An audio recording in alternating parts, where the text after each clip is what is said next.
কে আসছে বাগাই দা এই দা কে আসছে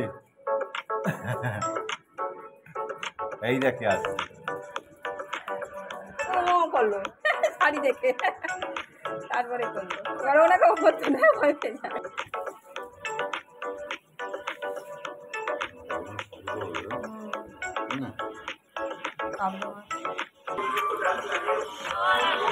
চাটনিটা ওখানে চাটনিটা বন্ধ করে না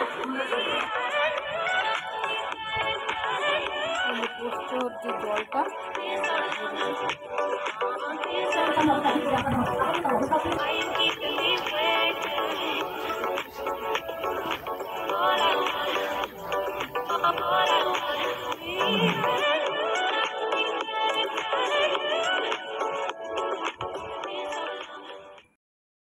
গুড মর্নিং বন্ধুরা, এক কাপ চা দিয়ে আজকে সকালটা শুরু করলাম।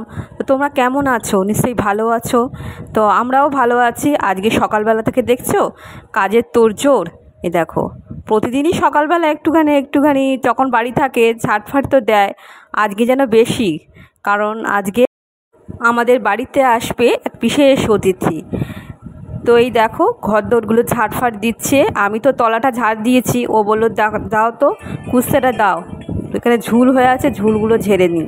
আবার বাইরেরটা ওখানে বাঘার লোম ভর্তি হয়ে আছে, সেইগুলো ঝাড়ছে। ওই তো বাড়িতে থাকলে একটু না একটুখানি কাজ করে। তো আমি ঘর ঝাড় দেওয়া হয়ে যাওয়ার পর আমি আমার যে কাজ ঘরগুলো মুছে নিচ্ছি, তাড়াতাড়ি করছি, কারণ আজকে অতিথিদের আগমন ঘটবে আর তাড়াতাড়ি যে রান্নাটাও করতে হবে। আমরা নয় দেরি করে খাই, সেটা ঠিক আছে, কিন্তু কালকে বলেছি আর সে যদি এসে এত লেট হয়ে যায় সেই একটা চিন্তা তো কাজ করে। এটা স্বাভাবিক ব্যাপার। যাদের বাড়িতে লোকজন বললাম, সবার ক্ষেত্রেই হয় এটা, লোকজন বললাম কিন্তু সেই সময় যদি খাবার প্রস্তুত না করতে পারি তখন একটা কি বিচ্ছিরি ব্যাপার না? এই টেনশনটা থাকে মনের মধ্যে। তো যাকগে সকাল সকাল তাড়াতাড়ি করে ঘরটা মুছে নিচ্ছি। ঘরটা না মুছলে না কেমন একটা লাগে যেন। যাই হোক না কেন, এই বারান্দা ঘর এইগুলো হচ্ছে মুছতেই হবে। আর ডাইনিংটা তো ভালো মতন মুছতে হবে, কারণ এখানেই বেশিরভাগ সময় আমরা কাটাই। আর রান্নাঘরটা মোছা হয়ে গেছে।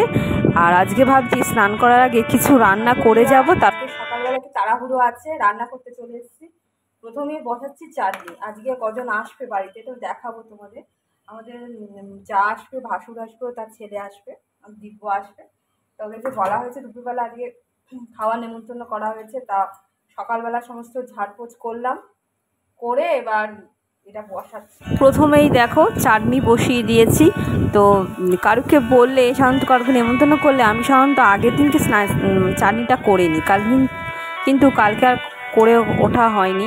তো আমি সকালবেলা ভাবলাম চাটনিটাকে করে নিই। এই দেখো আমার বর এক্ষুনি বাজারে গেল, আর লাস্ট পর্যন্ত ঠিক হলো যে এই মাছ একটা হবে। কি মাছ আনবে তো পাবদা মাছ এনেছে, ভালোই পাবদা মাছগুলো এনেছে।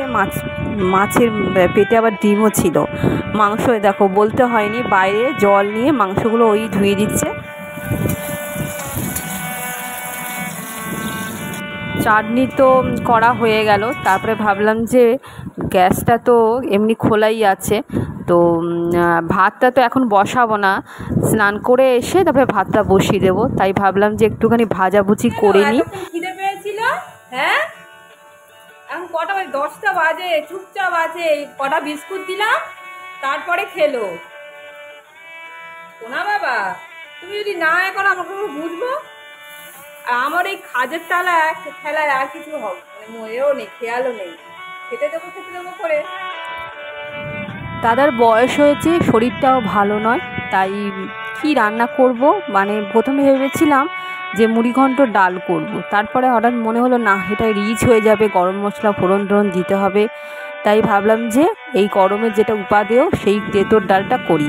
হবে এইটায় পাত্রটায় দেখো তো ডালটা, বুঝতে পারছি হবে না। দেখো লাউ ডাল করেছি, তেঁতো ডাল করেছি, উচ্ছে। এটা শেয়ার করলাম না, ওই যেমন করে লাউ দিয়ে উচ্ছে ভাজা দিয়ে জিরা ডালের পরিমাণটা এত বেশি হয়ে গেছিলো, তাই পরে অগত্যা কী করব, বাটিতে ধরলো না, এজন্য একটা গামলায় রেখে দিলাম।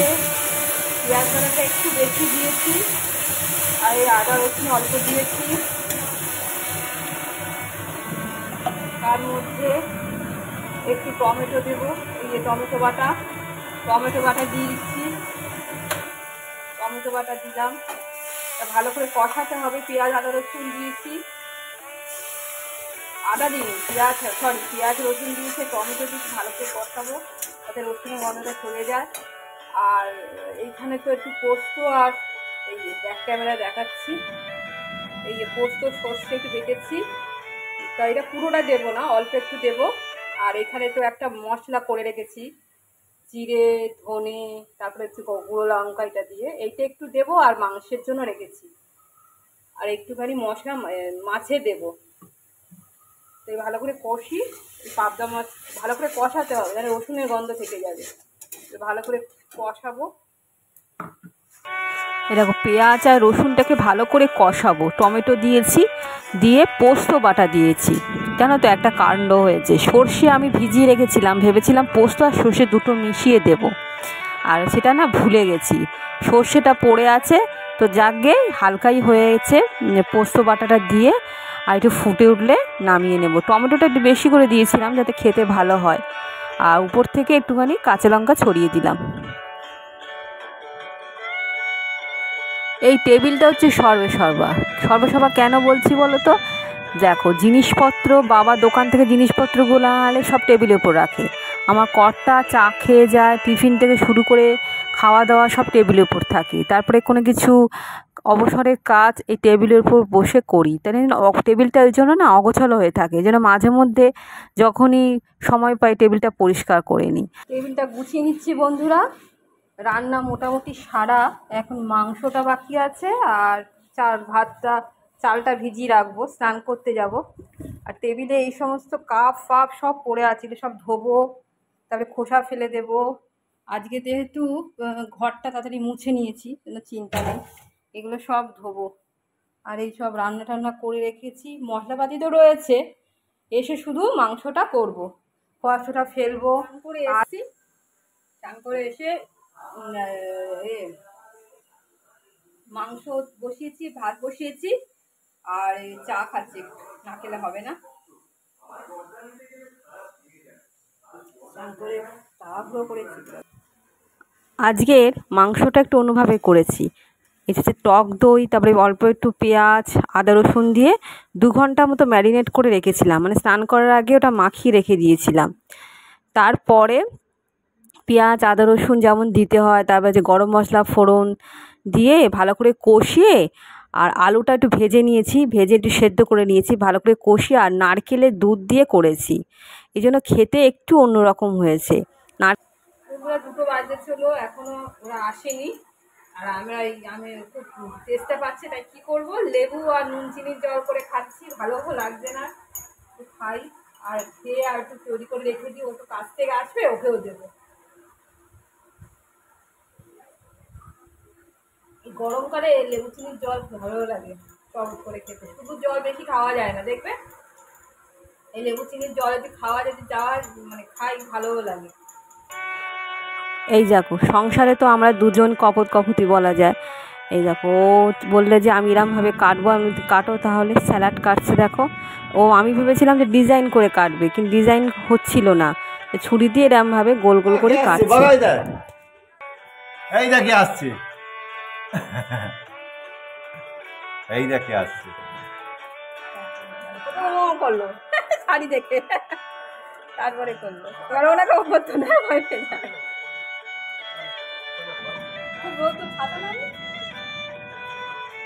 রান্না করেছি, এটা অগোছালো হয়ে রয়েছে, দেখো কীভাবে দেখাচ্ছে। এই দেখো পরপর রান্নাগুলো, এটা ভাজা, তারপরে ডাল, তেঁতো ডাল, তারপরে এই দেখো মাছের ঝাল, আর কড়াতে মাংসটা রয়েছে, সেই মাংসটা এখনও ঢালিনি, তাই এটা সাজিয়ে দেখাতে পারলাম না তোমাদেরকে। একটা লোকটা দেখিয়ে দিলাম আজকের লাঞ্চের। আর একটা জিনিস হয়েছে, সেটা টেবিলে চলে গেছে, সেটা হচ্ছে চাটনি। তারপরে ভাতটা বেড়ে দিলাম, কারণ দেরি হয়ে গেছে, 3:30 প্রায় বাজতে চললো। তো দিব্যকে দিয়েছি, দাদাকে দিয়ে দিয়েছি। দাদা বসেছিল কিছুক্ষণ যে ভাই আসুক তারপরে খাবে। আমি যে আপনি খেতে শুরু করুন, ও চলে আসবে। এই দেখো টেবিলের উপরে সাজিয়ে দিয়েছি, ওই দিকেও ভাত একটুখানি দিয়েছি, ও চুল টুল আজ যাচ্ছে, এবার বসবে। আমার মনটা আজকে যে আনন্দ লাগছে না, ওদেরকে ঠিক মতো করে মনের বাঞ্ছা করে খাওয়াচ্ছি, এটা হচ্ছে আমার মনে খুব আনন্দ দিচ্ছে, আমাদের দুজনের মনেই।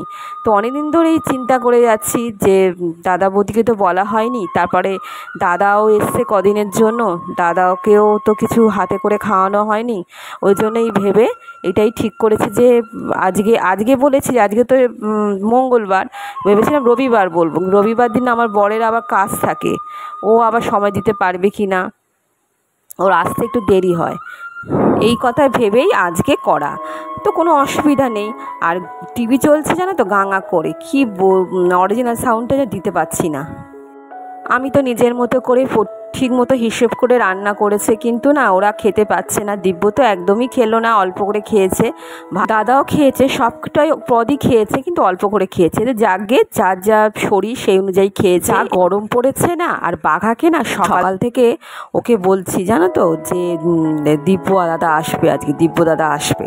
ও না খালি বাইরে চলে যাচ্ছে, আর বাইরে গিয়ে না দেখছে, ভাবছে হয়তো মনে আসছে, ও তো আর বুঝবে না যে আসবে।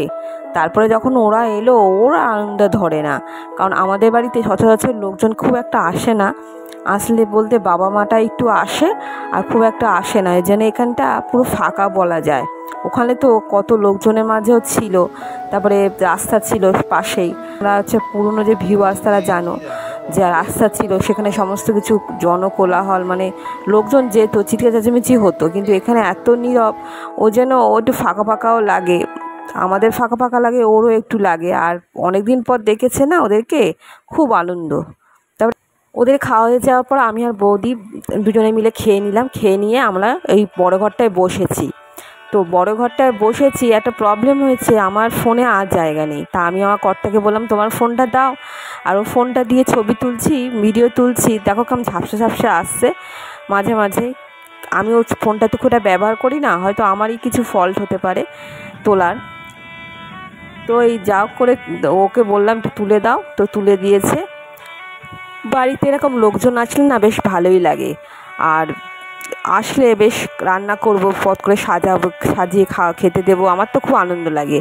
এরকম 4:30 বাজে চললো, তা ওরা এখন বেরিয়ে যাবে। তা দিব্য তো ওইদিকে গিয়েছিল আমাদের গলু সোনাকে দেখতে। দেখেছিস কুকুরটাকে? ওরা এবার চলে যাবে, বেশ মনটা খারাপ লাগছে, কারণ এতক্ষণ ছিল, তারপরে সারাটা দিনে বেশ ভালোই কেটেছে। এরকম নিজেদের লোকরা যদি আসে মাঝে মাঝে, মনটা দিলে খুব ভালো লাগে।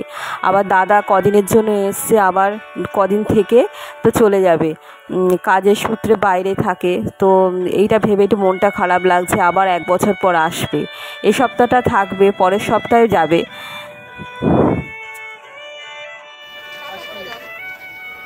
হাই, এদিকে আয় বগলে।